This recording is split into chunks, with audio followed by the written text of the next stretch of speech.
बुलेटिनच्या सुरुवातीलाच मुंबईकरांसाठी एक अतिशय महत्त्वाची बातमी। मोदी सरकारनं महाराष्ट्र आणि मुंबईला एक मोठं गिफ्ट दिलंय। उच्च शिक्षणाचं स्वप्न पाहणाऱ्या लाखो विद्यार्थ्यांना फायदा होणार आहे। केंद्र सरकारनं मंत्रिमंडळाच्या बैठकीत या संदर्भात निर्णय घेतल्याची माहिती भाजपचे नेते आशिष शेलार यांनी दिली आहे। IIM म्हणजेच इंडियन इन्स्टिट्यूट ऑफ मॅनेजमेंट आता मुंबईत सुरू करण्याचा निर्णय घेण्यात आलाय। दिल्लीत पार पडलेल्या केंद्रीय मंत्रिमंडळाच्या बैठकीत हा निर्णय घेण्यात आलाय। हे विधेयक केंद्रीय मंत्रिमंडळाच्या बैठकीत मंजूर झाल्यानंतर संसदेच्या पावसाळी अधिवेशनात या विधेयकाला मंजुरी देण्यात येईल।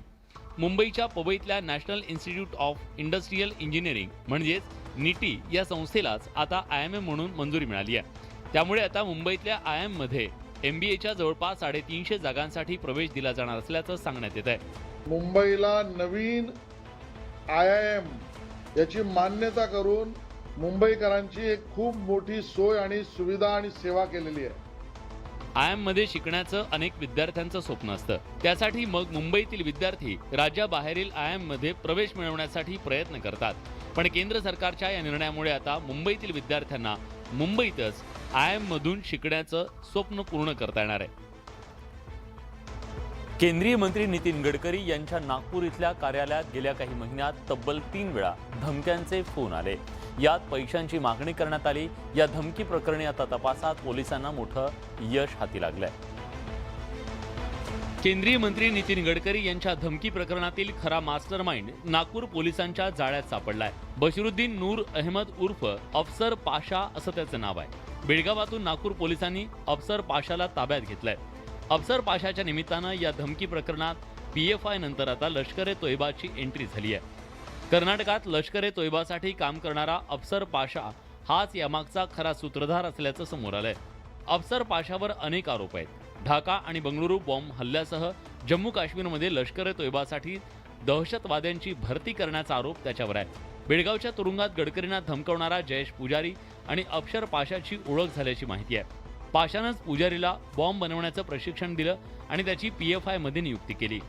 पाशाला 19 जुलैपर्यंत कोठडीत सुनावण्यात आली असून नागपूर पोलीस त्याची अधिक चौकशी करणार आहेत। नाशिकमध्ये शासन आपल्या दारी कार्यक्रमात उपमुख्यमंत्री देवेंद्र फडणवीस यांनी जोरदार टोलेबाजी केली आहे। माजी मुख्यमंत्री उद्धव ठाकरे अर्थशास्त्रातलं काही कळत नाही असं सांगत देवेंद्र फडणवीसांनी ठाकरेंवर जोरदार प्रहार केलाय। फडणवीसांच्या या टीकेवर ठाकरे गटाकडून सुद्धा पलटवार करण्यात आला। नाशिकमध्ये शासन आपल्या दारी कार्यक्रमात उपमुख्यमंत्री देवेंद्र फडणवीस यांनी जोरदार टोलेबाजी केली। माजी मुख्यमंत्री उद्धव ठाकरेंनी सभागृहात आधी केलेल्या वक्तव्यांचा दाखला देवेंद्र फडणवीस यांनी दिला। यापूर्वीचे मुख्यमंत्री काही कळत नाही असं सांगायचे हे देवेंद्र फडणवीस यांनी चव्हाट्यावर मांडलं। ठाकरे गटाकडूनही जोरदार पलटवार करण्यात आला। आधीच्या मुख्यमंत्र्यांचं वाक्य ठरलं होतं, मला अर्थसंकल्पातलं फार कळत नाही, मला सहकारातलं काहीच कळत नाही, मला शेतीतलं काहीच कळत नाही। जर राज्यकारभाराचा मला असं वाटतं करता आला नसता तर उत्तर प्रदेश सारखे पर्यंत त्यांना फेकून द्यावं लागले असते गंगा, त्यांनी नाही दिले। 2014 ते 2019 या युतीच्या सरकारमध्ये देवेंद्र फडणवीस आणि उद्धव ठाकरेंमध्ये चांगला समन्वय होता। मात्र 2019 मध्ये उद्धव ठाकरेंनी भाजपची साथ सोडल्यानंतर दोन्ही नेत्यांमधला समन्वय आणि मैत्री कायमची संपली। परिणामी दोन्ही नेत्यांनी राजकीय युद्धाचा संकल्प केलाय हाच अर्थ आता स्पष्ट होतोय। सध्या राज्य सरकारकडून शासन आपल्या दारी कार्यक्रम सुरू आहे। या कार्यक्रमात बोलताना उपमुख्यमंत्री देवेंद्र फडणवीस यांनी विरोधकांवर जोरदार टीका केली। यावेळी फडणवीस यांनी शिंदेंचा खास उल्लेख करत विरोधकांना टोले हाणले। राजकीय नेत्यांचे दररोज एकमेकांवर आरोप प्रत्यारोप सुरू आहेत। आरोप प्रत्यारोपांचं प्रमाण इतकं वाढलंय की नेत्यांना आता राजकीय अजीर्ण होऊ लागलंय। काही नेत्यांना तर राजकीय पोटदुखी सुरू झाली आहे। उपमुख्यमंत्री देवेंद्र फडणवीस यांनी कोणत्याही नेत्याचं नाव घेतलं नाही, पण मुख्यमंत्री एकनाथ शिंदे यांचा देवेंद्र फडणवीस यांनी डॉक्टर असा उल्लेख केला आणि डॉक्टर एकनाथ शिंदे कोणत्या आजारावर उपचार करणार हेही फडणवीस यांनी सांगून टाकलंय। आता चिंता करू नका, कोणाच्याही पोटात दुखलं तर ती पोटदुखीवर औषध देण्याकरता डॉक्टर एकनाथ शिंदे आम्ही आणलेले आहे। मला वाटतं सगळ्यात आधी फडणवीसांच्याच उपचाराची गरज आहे। त्यांचंच काय दुखतं, पोट दुखतं का दुसरं काय दुखतं हे तपासण्याची गरज आहे। निवडणुका जवळ येत असल्यानं आता राजकीय पोटदुखीचं प्रमाण नक्की वाढणार आहे। त्यामुळे सत्ताधारी आणि विरोधकांकडून औषधांचा मारा होणार असल्यानं कोणता राजकीय डॉक्टर प्रभावी ठरतो हे लवकरच स्पष्ट होईल। शरद पवारांनी बंडखोरांविरोधात रणशिंग फुंकत नाशिकच्या येवल्यात सभा घेतली। या सभेत त्यांनी छगन भुजबळ, अजित पवार यांच्यासह बंडखोरांवर जोरदार निशाणा साधला। पण आता शरद पवारांच्या आरोपांना उत्तर देण्यासाठी अजित पवारांनीही उत्तर सभा घेण्याची घोषणा केली आहे। 8 जुलैच्या येवल्यातल्या सभेत शरद पवारांनी अजित पवारांसह बंडखोर आमदारांवर जोरदार निशाणा साधला। एवढंच नाही तर मतदारांची माफी मागत भुजबळांनाही अद्दल घडवण्याचा निश्चय पवारांनी केला। पण आता पवारांच्या या सभेला उत्तर देण्याची तयारी अजित पवार गटानं केली आहे। स्वतः उपमुख्यमंत्री अजित पवारांनी ही घोषणा केली आहे। 7-8 दिवसांनी आम्ही त्या ठिकाणी सभा घेऊ। आता ती सभा झालेली आहे, त्याच्यानंतर हे खाते वाटप आणि बाकीची जबाबदारी अधिवेशन आम्ही घेऊ ना, तुम्ही काळजी करू नका। अजित पवारांच्या या विधानावर शरद पवारांच्या राष्ट्रवादीकडून जोरदार निशाणा साधण्यात आला। ज्यांना उत्तर सभा घ्यायचे त्यांनी ते जरूर घ्याव्यात, परंतु प्रश्न एवढाच आहे की लोकशाही वाचवण्यासाठी उत्तर सभा असेल, या देशातलं संविधान वाचवण्यासाठी उत्तर सभा असेल की अन्य कारणासाठी। आता शरद पवारांच्या आरोपांना या उत्तर सभेतून अजित पवार गट कसं आणि काय प्रत्युत्तर देतो हे पाहणं महत्त्वाचं आहे। उपमुख्यमंत्री अजित पवार हे त्यांच्या मिश्किल स्वभावासाठी प्रसिद्ध आहेत। आज पुन्हा एकदा अजित पवार चर्चेत आले। याला निमित्त ठरलं भर पत्रकार परिषदेत अजित पवारांनी केलेली एक कृती। त्याचं झालं असं की नाशिकमध्ये आयोजित पत्रकार परिषदेत अजित पवार यांना माध्यम प्रतिनिधींनी प्रश्न विचारला। हा प्रश्न राष्ट्रवादी पक्ष आणि राष्ट्रवादीच्या चिन्हासंदर्भातला होता। यावेळी अजित पवारांनी माध्यम प्रतिनिधींच्या प्रश्नाला उत्तर दिलं। मात्र त्यानंतर आणखी एक प्रश्न आला आणि त्याच वेळी अजित पवारांनी पुन्हा एकदा ऑन कॅमेरा डोळा मारला।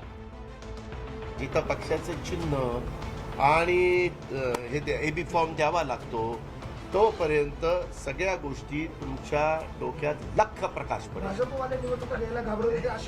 आता अजित पवार यांनी नेमका डोळा का आणि कुणाला मारला अशी चर्चा सुरू झाली आहे। याआधी मार्च मध्ये उद्धव ठाकरे विधिमंडळ परिसरात पत्रकारांशी बोलत होते, तेव्हाही अजित पवारांनी डोळा मारला होता। तो व्हिडिओ सोशल मीडियावर प्रचंड व्हायरल झाला।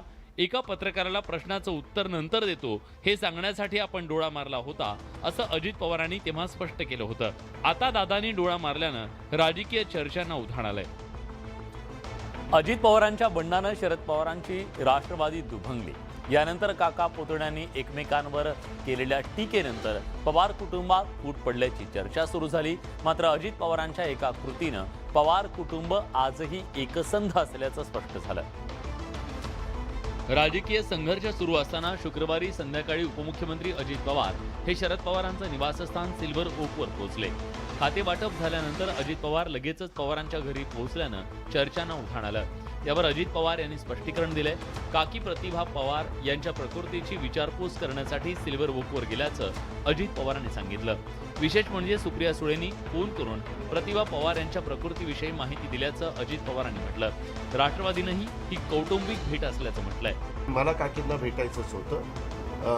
राजकारणाच्या ठिकाणी शेवटी आपली वर्षानुवर्ष भारतीय संस्कृती परंपरा आहे, आपण परिवाराला महत्त्व त्या ठिकाणी देत असतो।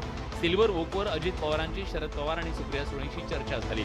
मात्र यात राजकीय विषय नसल्याचं दादांनी स्पष्ट केलं।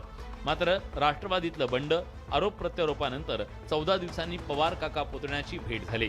त्यामुळे पवार कुटुंबातली फूट टळल्याचं स्पष्ट झालंय।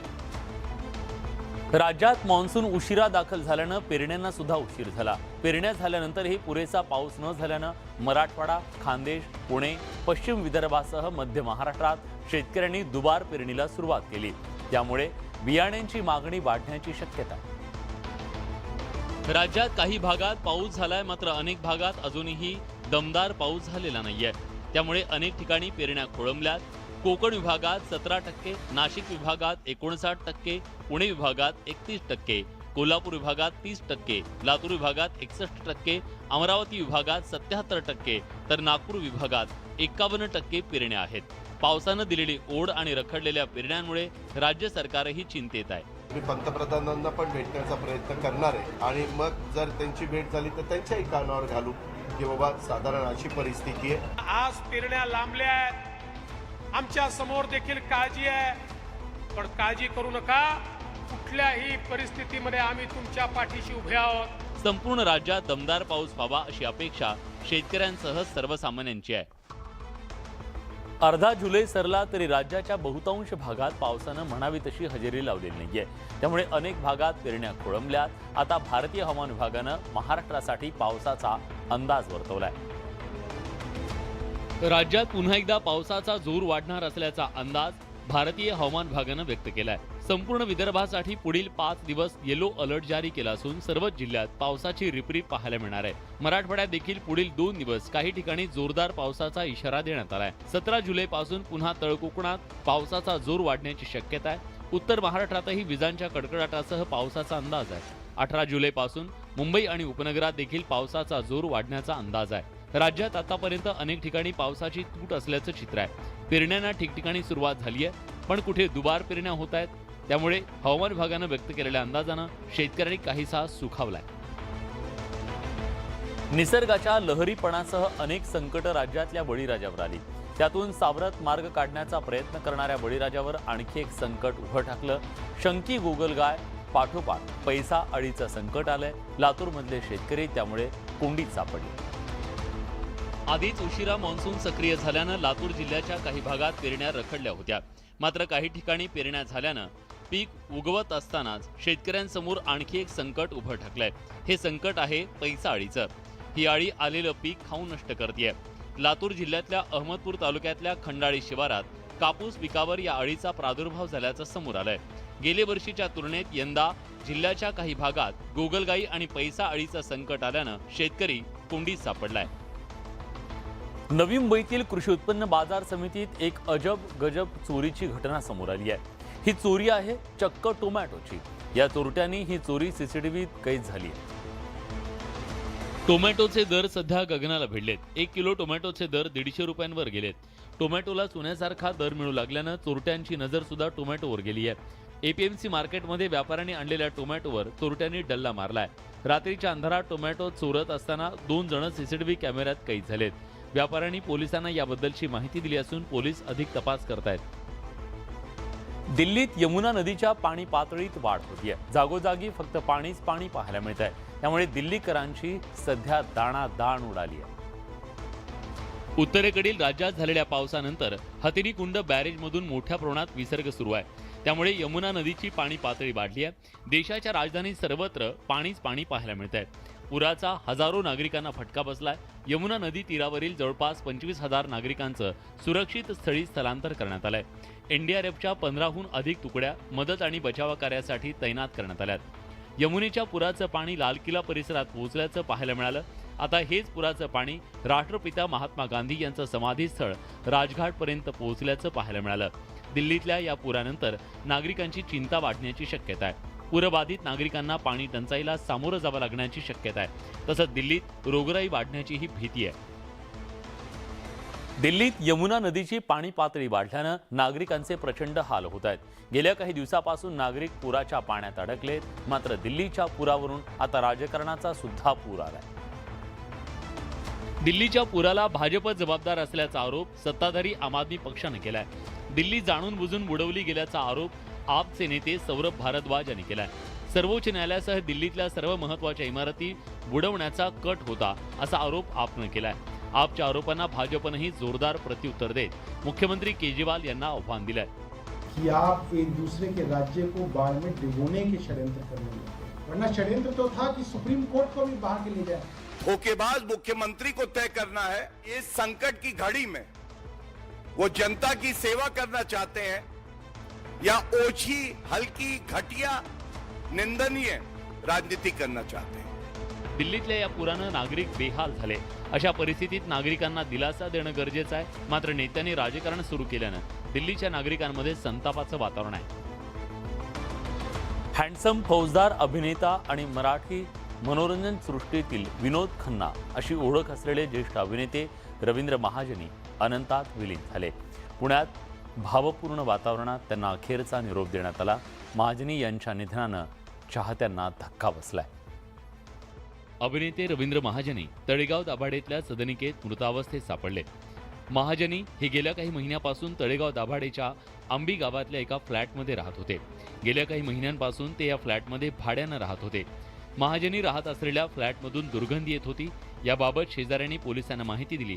फ्लॅटचा दरवाजा उघडला असता महाजनी यांचा मृतदेह आढळला. त्यांच्या रूम बशी वाज येत होता ना, त्यामुळे मी त्यांचा रूम वाजवत होते, तर ते नेहमीप्रमाणे वाजवल्यावर आवाज द्यायचे, तसा मला आवाज आलेलाच नव्हता. ज्या वेळेस ते इथं आले तेव्हापासून आम्ही आतापर्यंत त्यांच्या इथं कोणालाही पाहिलं नाही. 2 ते 3 दिवसांपूर्वी रवींद्र महाजनी यांचा मृत्यू झाल्याचा अंदाज पोलिसांनी वर्तवलाय. एक काळ आपल्या अभिनयानं रुपेरी पडदा गाजवणाऱ्या अभिनेत्याचा अशा प्रकारे मृत्यू झाल्यानं सर्व क्षेत्रातून हळहळ व्यक्त होतीये. अभिनेते रवींद्र महाजनी यांनी मराठी मनोरंजन क्षेत्रात मोठा काळ गाजवला. त्यांना मराठी मनोरंजन विश्वातील चॉकलेट हिरो असंही म्हटलं जायचं. महाजनी यांनी मराठी चित्रपटसृष्टीतला 1975 ते 1990चा काळ गाजवला. रवींद्र महाजनी यांनी आपल्या अभिनयाच्या कारकिर्दीत हिंदी, मराठी चित्रपट आणि नाटकांमध्ये काम केलं. रवींद्र महाजनी यांचा झुंज हा पहिलाच सिनेमा खूप गाजला. पहिल्या सिनेमाच्या यशानंतर महाजनींकडे सिने निर्मात्यांची अक्षरशः रांग लागली. आराम हराम आहे, लक्ष्मी, लक्ष्मीची पावलं, देवता, गोंधळात गोंधळ, मुंबईचा फौजदार असे अनेक चित्रपट महाजनी यांनी गाजवले. रंजना, उषा नाईक, आशा काळे अशा दिग्गज अभिनेत्रींसोबत महाजनी यांची खास जोडी जमली. त्यांनी अनेक चित्रपट गाजवले. रवींद्र महाजनी आणि रंजना देशमुख यांची जोडी त्यावेळी विशेष गाजली होती.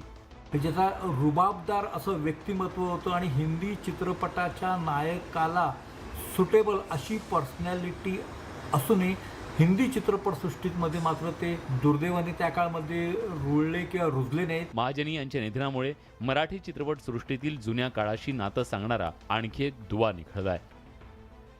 सध्या पावसाळा सुरू आहे. ठाणे जिल्ह्यातल्या अनेक ठिकाणी धबधबे खळाळू लागलेत. माळशेज घाटासह अनेक ठिकाणी धबधब्यावर जाण्याचा तुम्ही प्लॅन करत असाल तर ही बातमी तुमच्यासाठी महत्त्वाची आहे. कारण माळशेजमधल्या धबधबा परिसरात जिल्हाधिकाऱ्यांनी कलम 144 लागू केलं. पावसाच्या सरी, डोंगरावर उतरलेले ढग, धुक्यांची चादर आणि खळाळते धबधबे अशी निसर्गाची मुक्त उधळण माळशेज घाटासह ठाणे जिल्ह्यातल्या विविध परिसरात होतीये. या धबधब्यांखाली पाण्यात चिंब भिजण्यासाठी तसंच तलाव आणि धरणांच्या ठिकाणी वर्षा पर्यटनासाठी मोठ्या प्रमाणात पर्यटक गर्दी करत आहेत. धबधब्याच्या ठिकाणी नागरिक मोठ्या प्रमाणात गर्दी करत असल्यानं यातून कायदा सुव्यवस्था बिघडू नये यासाठी माळशेज परिसरासह ठाणे जिल्ह्यातल्या सर्वच पर्यटन स्थळांवर असलेल्या धबधब्यांवर कलम 144 लागू करण्यात आलंय. येत्या 30 ऑगस्टपर्यंत या परिसरात कलम 144 लागू करण्यात आलंय. ठाणे जिल्ह्याचे जिल्हाधिकारी अशोक शिंगारे यांनी हा आदेश काढलाय. ठाणे जिल्ह्यातल्या सर्व पोलीस स्टेशनच्या हद्दीत हा आदेश लागू करण्यात आलाय. या आदेशाबाबत पर्यटकांनी नाराजी व्यक्त केली आहे. शहापूर तालुक्यातील कायदा सुव्यवस्था आणि शांतता अबाधित राहावी या अनुषंगानं धबधबे, धरण, तलाव या परिसरात 1 किलोमीटरपर्यंत सर्व वाहनांना प्रतिबंध करण्यात आलाय.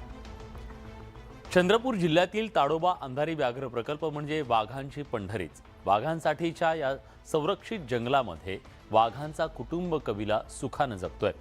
वाघाची मस्ती कॅमेऱ्यात काही झाली आहे. वाघाच्या बछड्यांची ही मस्ती म्हणजे डोळ्याचं पारणं फेडणारा नजारा. ताडोबा अंधारी व्याघ्र प्रकल्पातील अलीझंजा बफर जंगलात बछड्यांची ही मस्ती सुरू होती. मुंबईचे वन्यजीव छायाचित्रकार विवान करापूरकर आणि चालक प्रवीण बावणे यांनी ही दृश्य आपल्या कॅमेऱ्यात कैद केली. हिरव्या चादरीत लपेटलेल्या ताडोबात बबली वाघिणीच्या या 2 बछड्यांची मस्ती कुणालाही मोहून टाकणारी आहे. एकमेकांच्या खोड्या करणाऱ्या या बछड्यांना बबलीनं कशा प्रकारे धडे दिलेत त्याची जणू प्रात्यक्षिकच बबलीचे हे बछडे करताना दिसले. तर या होत्या आज दिवसभरातल्या सर्व महत्त्वाच्या बातम्या, दमदार बातम्या. दमदार 10 या बुलेटिनमध्ये आपण इथेच थांबतोय. ताज्या घडामोडींसाठी बघत रहा न्यूज 18 लोकमत.